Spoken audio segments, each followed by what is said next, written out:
What up chaps, I'm Magical Mike and I'd like to ask and answer a few questions about the Warrior Elite specialization, the Spellbreaker. Hopefully I can explain quickly what it does, how it does that thing, and most importantly how it feels and is it fun. But first up, let's see what ANET thinks the Spellbreaker is all about. Roll of 80! The Spellbreaker is a highly trained warrior who strikes the very weave of magic to weaken their foes. They traditionally carry daggers, symbolizing the broken weapons of the Order of the Sun Spears. Spellbreakers use meditations to see past their enemies' defenses. They can use their adrenaline to perform a full counter, absorbing the next attack against them and damaging surrounding foes.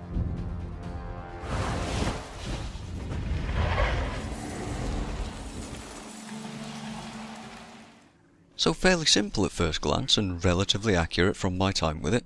I'm a generalist in Guild Wars 2, I play a bit of every profession but tend to main the warrior. For the longest time we've been sort of stuck using greatswords, longbows and swords in the PvE meta, so how can we shake that up?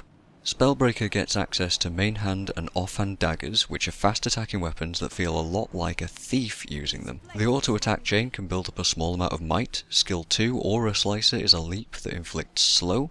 3. Disrupting Stab does a daze or a stun if you interrupt a skill.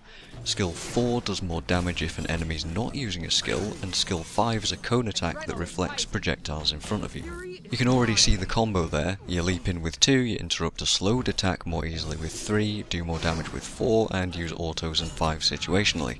The daggers feel fun to use, it's familiar to thief players minus the stealth and initiative costs, but ultimately I enjoyed the weapons. You also get meditation utility skills, which honestly feel a bit lackluster to me. The heal is incredibly strong, but it eats all of your own boons, and the elite is a massive bubble that reflects projectiles and eats enemy boons. I can see that in particular being strong in World v World and SPVP. It's also a lightning field, which means all of your leaps turn into dazes, and that has interaction with various traits and opens up enemies to your Wastrel Ruin. Finally, you lose an adrenaline bar, lose access to level 2 and 3 burst skills, and in return get an F2 ability called Full Counter.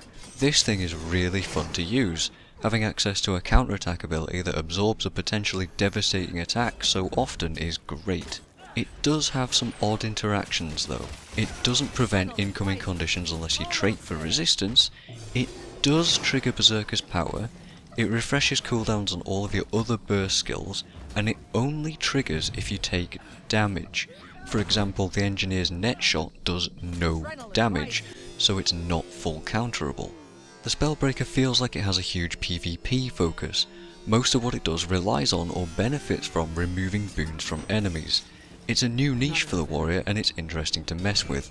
Now while the limited burst skills feel much weaker, they do feel familiar to how quickly you can pump them out on the Berserker. Full Counter also refreshes the cooldown on all of your bursts, so you can get a number of eviscerates off in quick succession if you want to, or by trading Discipline for fast hands, you can get a bunch of Earthshakers and Mace bursts off if you want to instead. My favourite new trait out of the lot is the Grandmaster Mage Bane Tether. It attaches a chain to a target that you F1, it works fine with ground targeted bursts as well like the Longbow and the Earthshaker, and it grants you 3 stacks of might per second for 8 seconds. So suddenly you can build 24 stacks of might with no effort at all on any weapon. And that is super important for warrior players, because you don't know just how liberating this feels for us warriors. We've been playing with greatswords since 2012 for the Forceful Greatsword trait to keep might up. Now we can get that stack with any combination of weapons and traits that we want, meaning we could, if we wanted to, play say a rifle mace build that still keeps stacks of might up very easily.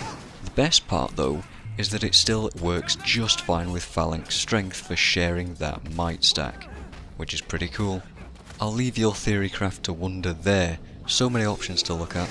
Ultimately the Spellbreaker isn't going to do better condition builds than the Berserker, it's definitely a power oriented spec with a PvP focus, but we'll probably still be seeing both elites used very often. The thing to take home from this video is that yes, I think it's a fun spec and it feels disruptive, quick, yet calm and collected, and it rewards nicely timed ability usage.